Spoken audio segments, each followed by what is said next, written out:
beginning to abandon my hope of finishing Hebrews by the end of the year. Mathematically, it's kind of possible, but we would have to actually step up the pace a verse or so a week. And knowing some of the things that are coming up, that's not likely. So we'll probably get on into next year. But I haven't completely given up hope yet. We'll see. It's basically the Lord's timing. But we're going through the book of Hebrews, and Hebrews is one of the most beautifully crafted books. In fact, it probably is the most beautifully crafted book in the New Testament. And probably one of the most beautifully crafted books in the world. And it is very carefully written, very closely argued. The structure is really a piece of beauty, an artwork almost. And we saw that in the opening words of Hebrews, in the alliteration in the first verse, down to the overall structure. The overall structure of Hebrews is in the form of a chiasmus. A chiasmus is something you will probably be very familiar with by the end of this course. But it starts at one point, moves to a center emphasis point, and then backs itself out in corresponding points as it works its way out. And we were working our way down the chiasmus, and the letter opens up with a statement of the superiority of Jesus, the exaltation of Jesus, that Jesus is God. And then we saw it interspersed by a warning to pay close attention, not to drift off course, not to get so caught up in the day-to-day events of the world that you just neglect the things of God, but to stay on course, stay focused on Jesus. And from there, the author then moves into a discussion of the humanity of Jesus, that Jesus is not just God, he's also fully human, and he shares in our humanity. And that's where we left off last week, or actually 2 weeks ago, where we're talking about what is humanity? Where does it fit in the scheme of things? And so the author is exalting the humanity, exalting our position. Yes, we were made a little lower than the angels, but God has put everything under our control. We saw in verse 7, chapter 2, verse 7, you made him a little lower than the angels, yet you crowned him with glory and honor and put everything under his feet. And the him here is humanity in general. We're going to see in verse 9 it gets applied specifically to Jesus. But here this is talking about us. This is our position. This is the position that Jesus shares in. That we were made a little lower than the angels. But that God put glory and honor on us. Is that how you feel? You feel like God has glorified you and honored you? He's put everything under our feet? No. Kind of hard to see that sometimes. But we go back to the garden. What was Adam's position in the garden? That would fit Adam pretty well, wouldn't it? See, chapter 1, Genesis, chapter 2, Genesis, this fits really good. Then there's that chapter 3 thing. Kind of mess things up a bit.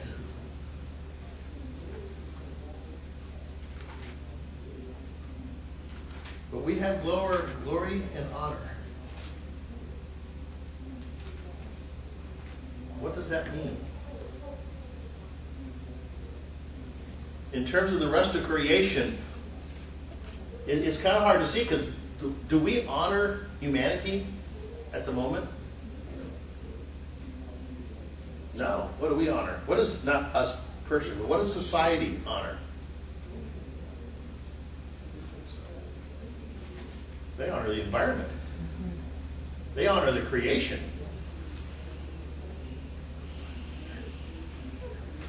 They honor everything, it seems, except humanity.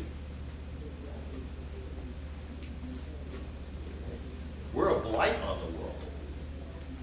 The world doesn't honor us. The world thinks we're something to be gotten rid of. Because we mess things up. And that's why you see, for example, when I was young, the big thing was DDT. Right? You got to get rid of DDT. It was killing the birds. Okay. Well, we've since found out that it doesn't really kill the birds. That was something else. Actually, DDT is pretty safe. Unless you're an amphibian, there's a couple of amphibians that will get some birth defects from DDT. But other than that, it's safe. And yet it's still banned. Oh well, so what? We have some mosquitoes flying around, right? Before DDT was banned, malaria had been largely wiped out in significant parts of the world, and they were making gains in other parts. Now it's come back. And upwards of 1 to 2 million people, mostly small children, die per year as a result. We worry about abortion in this country, but essentially just for malaria alone, and think about all the other viruses out there. Think about, we're worried about West Nile virus now here in the United States.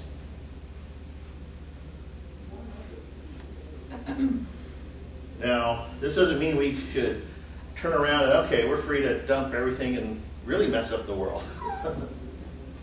Right? No. But when we start evaluating what we do and our impact, we need to realize human beings are more important. We don't oftentimes do that.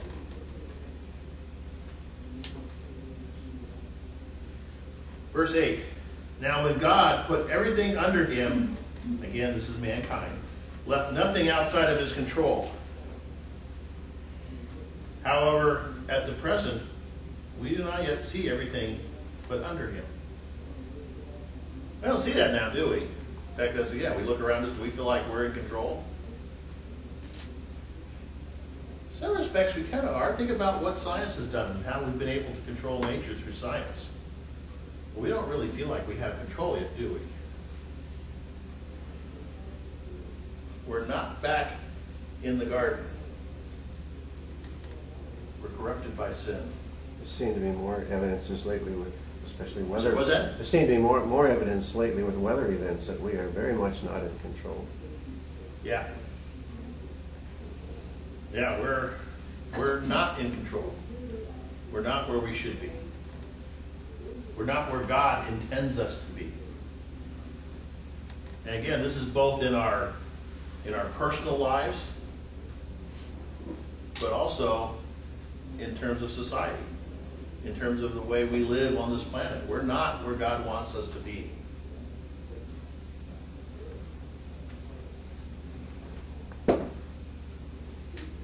So Paul here is really making kind of an obvious point. He's pointing out where we should be, where God wants us to be, but he's pointing out that we're not there yet. That he wants us to do more. Verse 9. But we do see someone who was made a little lower than the angels. And so now we see this transition. This is one of the reasons I say before this we've been referring to humanity in general. But now Paul is changing and shifting and saying that there is somebody out here who this does fit. We don't see this, it applies to us, but we don't see it yet. We're not there yet. But there is someone who is. That's the argument he's making here. But we do see someone who was made a little lower than the angels, who is transitioning from the general to the specific. Was Jesus made a little lower than the angels? Sure was. He took on the form of a servant. Philippians 2, 6 through 11 is probably one of the best verses for this. They're essentially paraphrasing it as, even though he was God, he set that aside and became as a man. Took on the form of a servant.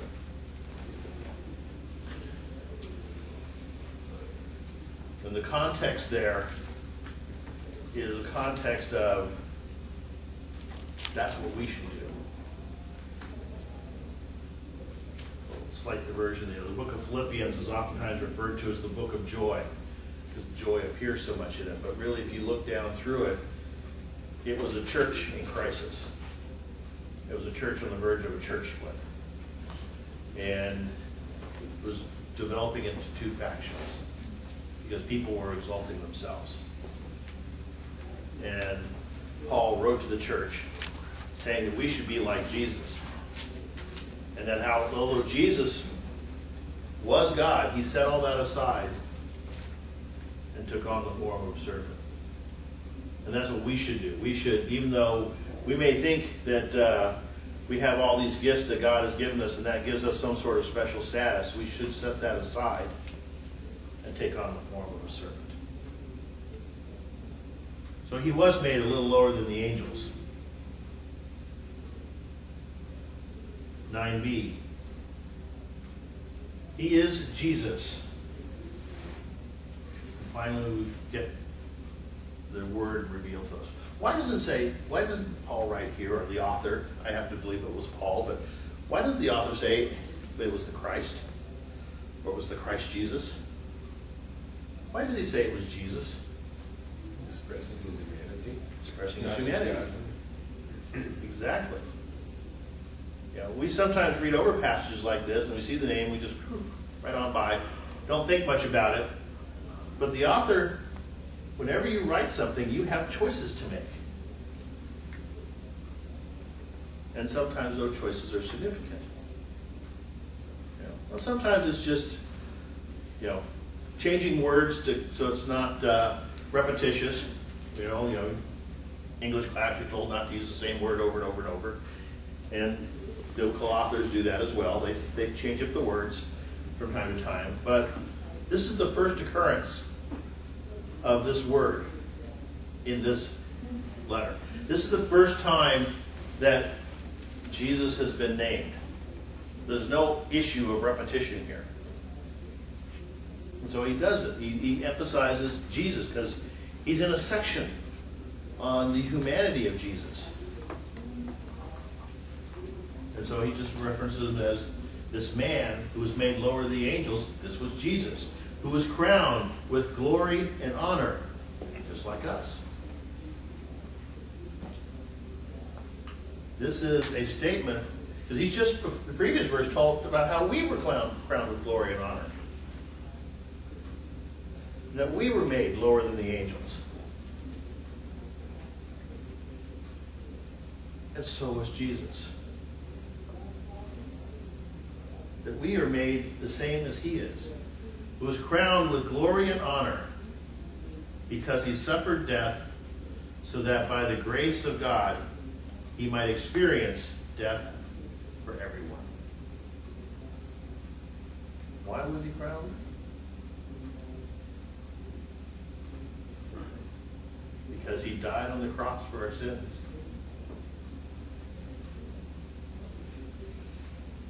Is it because he was a great teacher? He was.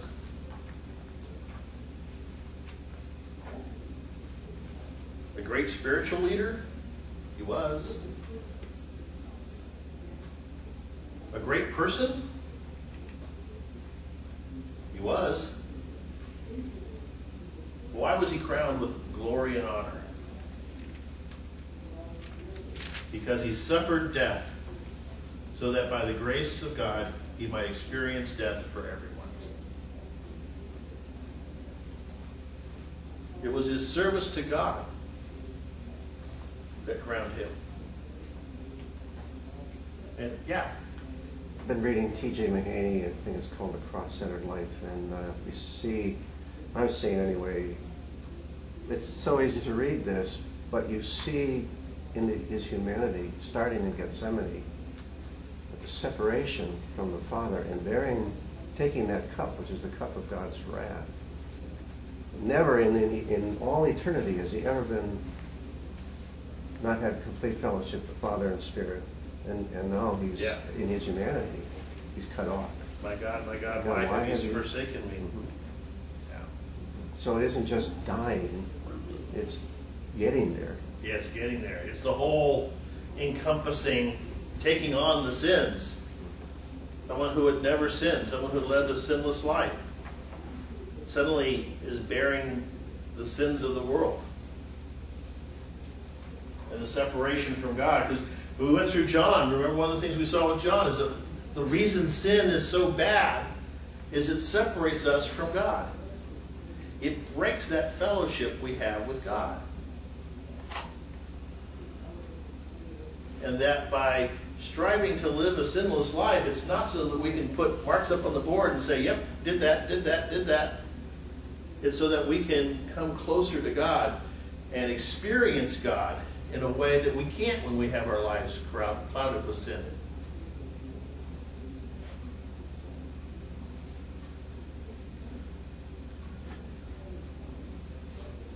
So that by the grace of God. Now, depending on which Bible you're using, there's a textual issue here. Some of the texts, ancient texts, say by the grace, which is karati or charis, and some say apart from, which is karti. Very close spelling in the Greek.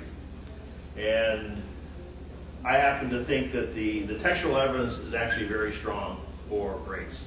In fact, some scholars have speculated that what happened here is we had these manuscripts. People didn't, paper was at a premium. And so it was very, very common. We saw this when we went through the class in the Bible, that scholars or scribes would write notes on the side, in the margins, just like we might do today. That's called a gloss. And what they speculate is that where in the previous verses where it talked about he put everything under his feet, right? That some scribe put a gloss in there apart from God, that God was not under his feet. Right? It's implied by the context. It doesn't really need to be there. We saw why, when we went through that, did we think we needed to add, that God wasn't under our feet? No. It's pretty clear, but perhaps some scribe, just to be clear, put apart from God, right, karati, right there. And then some later scribe copying the manuscript saw it right there and thought, oh, well, that was a correction on charis, and replaced it because the spelling is so close. Whatever the reason, I think the evidence is pretty clear that this was originally by the grace of God. But if you have, for example, a King James Version or something, it might have apart from God. But that textual issue aside, this is one of those issues, either way, it's not theologically different. I mean, both are theologically correct. But I think what the author here, what Paul is trying to say, is that this is by the grace of God. That he might experience death, or literally in the Greek, taste death. Now, there's an issue with the word taste, because it means something different in English than it does in Greek, which is why the ISV translates this as experience death. When we think of taste, right, it has an essence. Boy, I messed that one up. Let me try that again. It has an essence of amount to it, right? If you take a taste of something, then you are taking a little piece of it, just sampling it, just seeing what it's like. Greek doesn't have that. It's an idiom in Greek, means to experience. Slightly different connotation, in fact, vastly different connotation, but it's more along the lines of, been there, done that. Except when you say been there, done that, it has a negative connotation to it. But it's, in Greek, think of it as a sort of a positive way of saying been there, done that. Yeah, that's something that I have done. That's something I have experienced. I have been there. So this isn't saying that Jesus didn't die completely or fully, which the English word taste you might be able to see that in there. This is saying that he fully experienced death. He did die. Not only died, he died for everyone.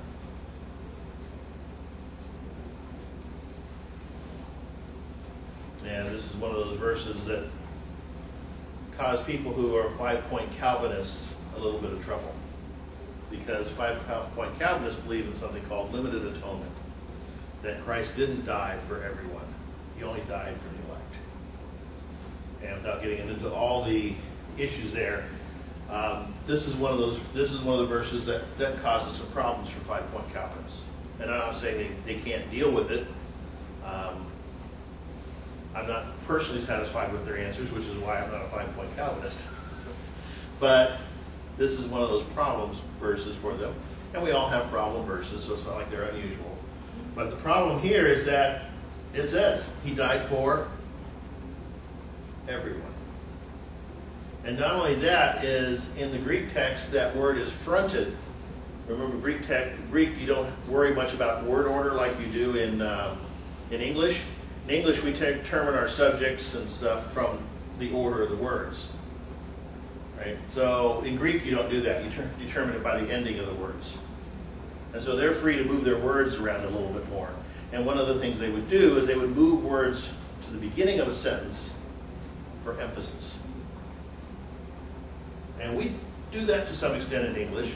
So, but we would say something to the effect that it was for everyone that Christ died. Notice how that puts a little bit of emphasis on the word everyone. It was for everyone that Christ died, as opposed to Christ died for everyone. They say the same things, but one gives a little bit more emphasis. And that's what's going on here in the Greek text, is that word everyone has been fronted and moved up to the front to get the emphasis.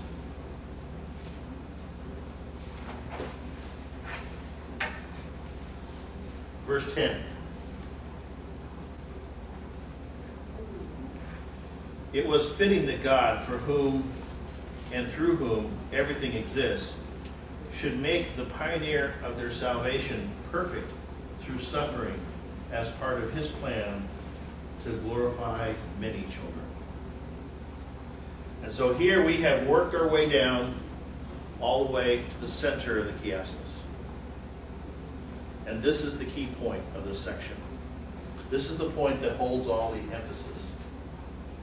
It was fitting for God that for whom and through whom everything exists should make the pioneer of their salvation perfect through suffering as part of his plan to glorify many children.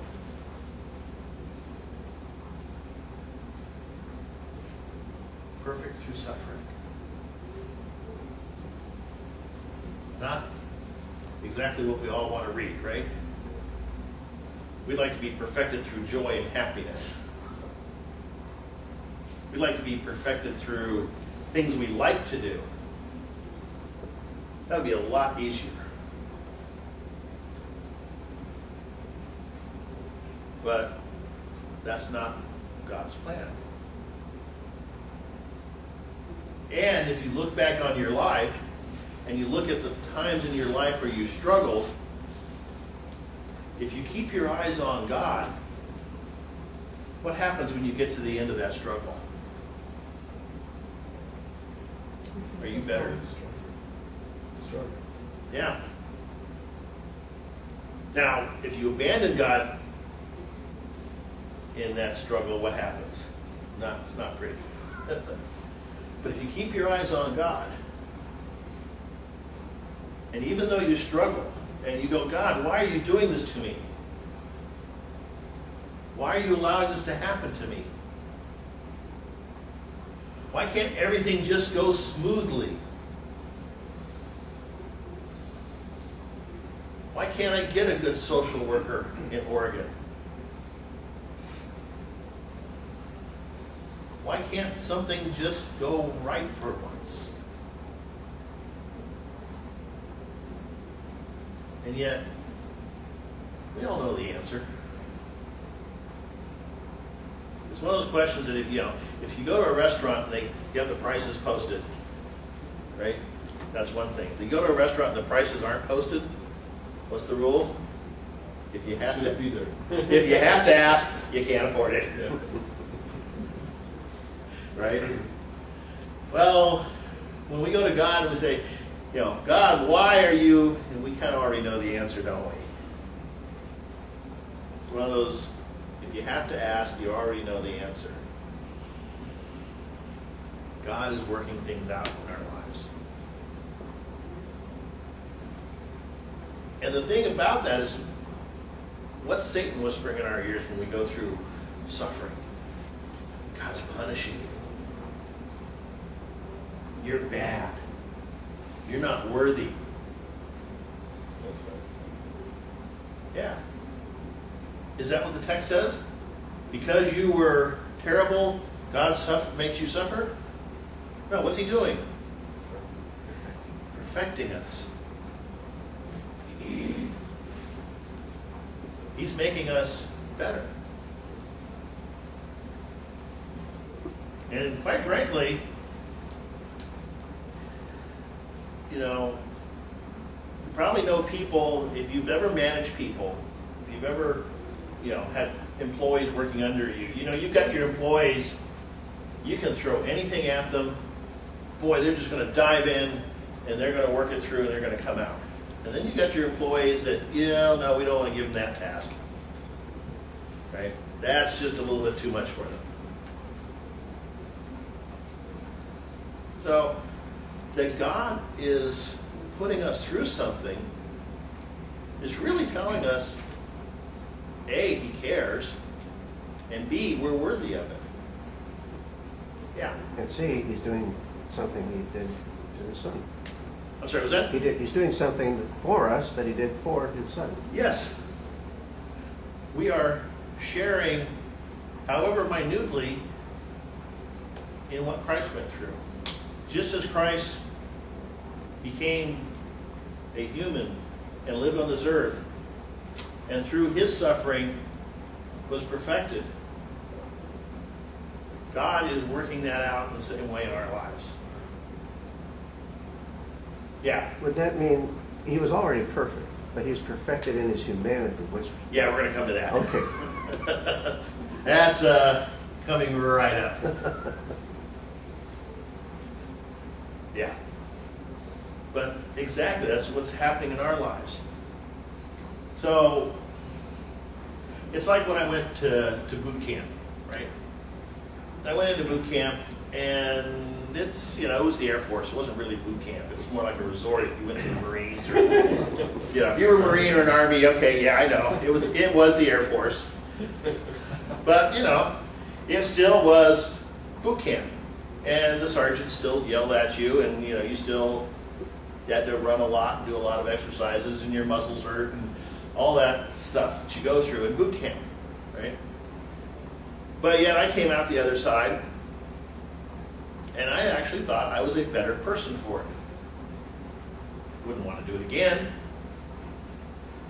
But I came out the other side, and I felt like I was a better person. I had improved myself through that endeavor. When I went to become a substitute teacher, right? California, when you're a substitute teacher, you can check a bunch of boxes. You can check, I want to go to the nice schools. I want to go to the those with disabilities. I want to go to the community schools, which are those people who get thrown out of the regular schools. Or I can go to juvenile hall, right? And so I checked the first three. Did not want to go to juvenile hall at all, right?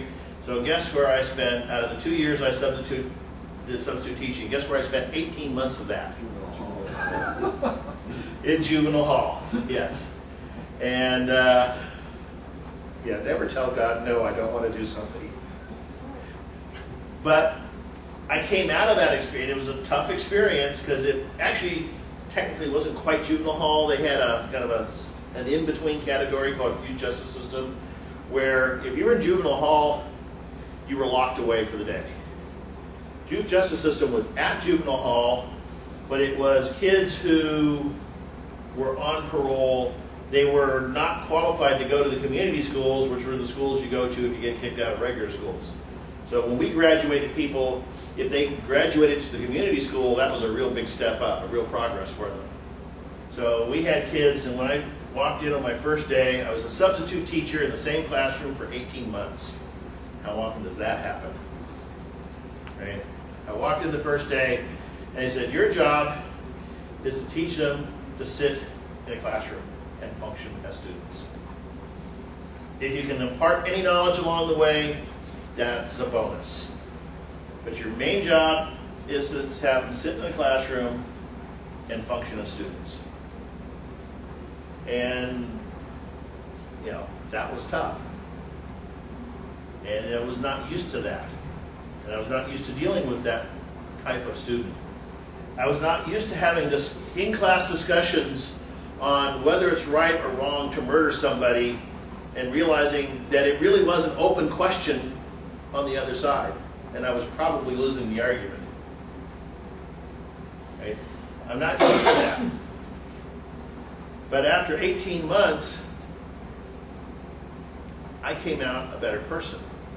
I came out with an understanding that I didn't have before. And you know what? Out of that suffering, I got some real joy. Because I had one student, real foul-mouthed, very difficult, problematic student, got written up almost every single day. Right? One day he walked in, and he walks by my desk, right by the door. He comes, you know, they look right by my desk as they come in. Walks by my desk and says, what are you going to write me up for today, Mr. Eschbeck? I said, nothing if you don't do anything. And I didn't think much about it, but I think he took that as a challenge. So he's going to show me. He's going to be a good student that day. And then when I wrote him up, he would know that I was really not being fair to him. And he didn't get written up that day. And he didn't get written up the next day. And suddenly we were going day after day after day. And he occasionally got written up from time to time. But the amount that he got written up after that got less and less. And then my time at Youth Justice Center ended, and I went off to other things. And I sat around doing nothing for about a month. And then one day, I got a call up from the, said, we really need somebody back at juvenile hall. And I said, well, yeah, I'm sitting here doing nothing. And, oh, we thought you were still at juvenile hall. We didn't know you were still available. So they sent me off to juvenile hall again. I taught juvenile hall, you teach a little bit in the morning, and they go to their cells, you teach a little bit in the afternoon, and they go back to their cells. So it's very easy teaching. And I was in the 2 or 3 hour lunch period that I got while they were in their cells. And so I thought I'd mosey over to the Youth Justice Center. I walk in, they're in the middle of a graduation ceremony. And all those kids that I had, not all, but a number of the kids that I had taught for 18 months were graduating. Some were graduating and going on to community college. Some were graduating and going on to community school. And a couple were actually graduating and going on to regular school. And that one student was graduating, and he was going on to regular school. He had turned his life around. And that was a real joy to see these kids that I didn't even want to have anything to do with graduate and progress, and to realize that I had played a small part in that. And what really gave it to me, because that's all this time I was basically working on my master's degree, and I was at the end of my master's degree, and I was looking for a real job. And in the middle of this graduation ceremony, I get a phone call and got hired for a job. So it was just I think God's way of saying you went through this period that you did not want to go through, but you needed to go through it. And at the end, He let me have a bit of joy out of it. And for Him, I praise that. So strange, you'd asked me before I signed up, do you want to go to Juma Hall? And I said no, I did not want to go there. The idea that I would praise God for sending me there, even though I don't even want to go back, but I still praise God for sending me there, because what it did to me, it did improve me. And that's what suffering does. If we keep our eyes on the Lord, and we don't listen to Satan telling us this is because you're bad. This is because God doesn't love you. This is because He's punishing you.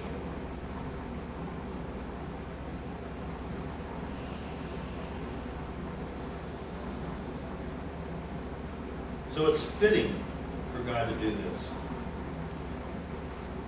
It's fitting that Jesus died on the cross. Not an arbitrary choice. Not something that, well, what do we want to do, how you want to do this.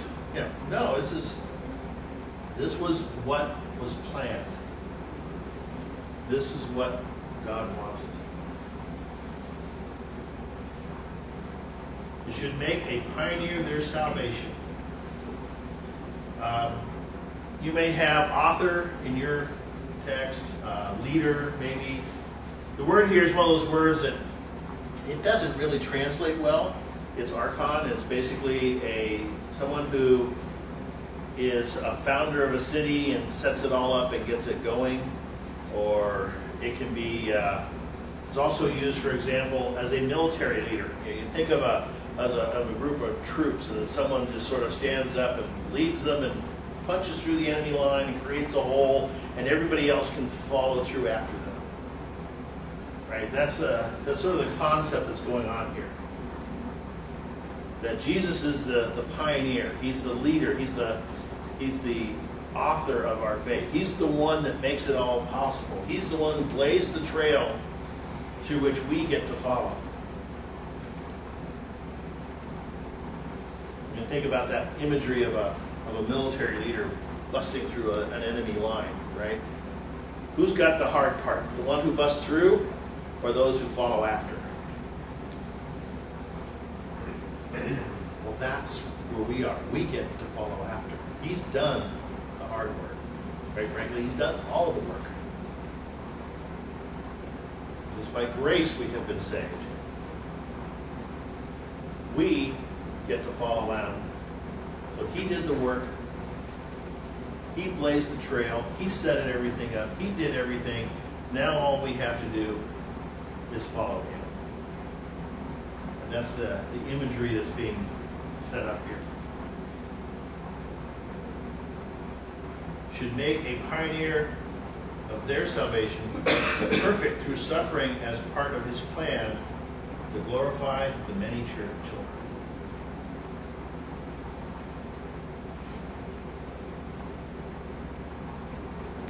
Sums it up, doesn't it?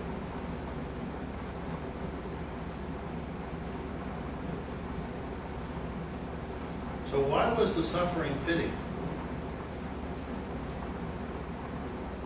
It was fitting, but why?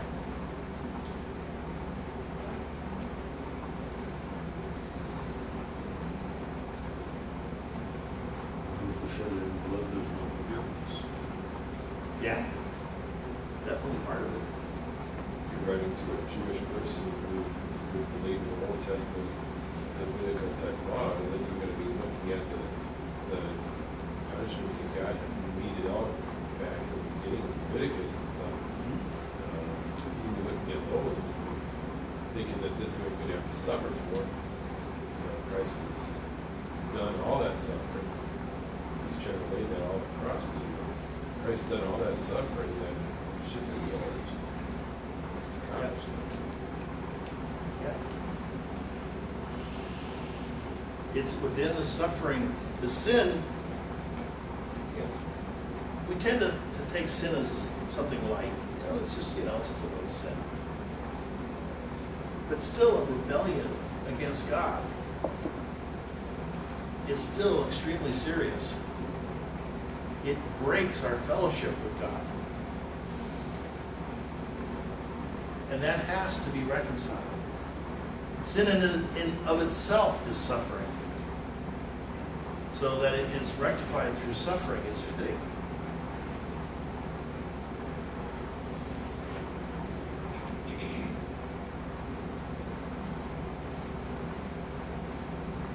And should make the pioneer of their sin perfect. Oh, yes.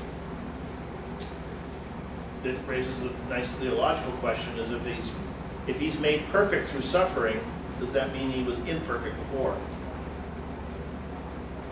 And no. Right? And the way you can kind of think about this is there's some philosophical concepts going on here, but if you think about what is the concept of perfect, and there's several different things going on with that word. But think, for example, of a baby. Can we have a perfect baby? At least in concept? Sure. It's just a perfect little baby. Does that mean that there's nothing left that baby has to do in its life? It's done? No. It's got its entire life ahead of it. It's got lots of things it can do as it grows up. Does that mean it's imperfect as a baby? No. It's a human. So when we think about Jesus as a human, Jesus was a baby. He was a perfect baby. Does that mean he had nothing to do the rest of his life because he was already perfect? No. As he continued to live his life, at every point along his life, he was perfect, but he was being perfected at the same time. Because as he moved through his life, he was growing. And at each stage of his life, he was exactly where he was supposed to be, doing exactly what he was supposed to be doing. Until he reached the end of his life, where he died on the cross. Which again was exactly where he was supposed to be, doing exactly what he was supposed to be doing. And so his overall life, from beginning to end, was perfected by the death at the end. So Jesus can be perfect and yet still be perfected through his death and suffering. You can be perfect, but still have different roles as Father, Son, Holy Spirit. Yeah. Perfect when they're one God. They have different roles. Yep. And God the Father, in His perfection, we still couldn't relate. We couldn't relate. No, we can't. We can't bridge the gulf, so we sent Christ. That's why it's, show us the Father. Well, if you've seen me, you've seen the Father. Yep. That humanity is a part of helping us to relate to God. Yes. Is there a sense as a father, and I have progeny, and it seems, let's just say I have a son who's just going down the tubes and the enemies, I don't just, Yeah. I can't just say, oh, Satan, hey, have at him. That's I birthed that person. Mm-hmm. And it's not, in some ways, I can't say God is responsible in the sense that a parent is responsible, but he loves us like a parent. His heart, we see all over. Sometimes people think of the Old Testament as the wrath of God. We see God's broken heart all through the Old Testament. Yeah. And his people, these people that he shared with Jesus in co-creation, he doesn't just, oh well, Satan had that. So in the process, Jesus, in the process of providing a way that Satan, he's waging a war against Satan here as well. Yes, he is. We're going to see that coming up very quickly here. Well, at least not quickly, because it'll be next week. Or the week after. Or the week after. No. But the key point here is this concept of being perfect and being perfected does not imply imperfection in and of itself. Simply because as a human being, Jesus was growing and developing as a human being. You know, so it's the idea of, in ancient literature, Croesus was the king of Lydia, and he once asked, supposedly, not literally, because the timelines don't quite line up, but he asked Solon, one of the Greek rulers, do you know of anybody who has a happier life than I do?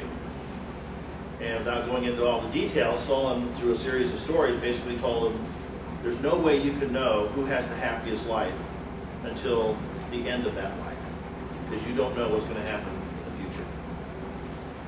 And it's that concept of you don't know how your life is going to end up until you get to the end of it.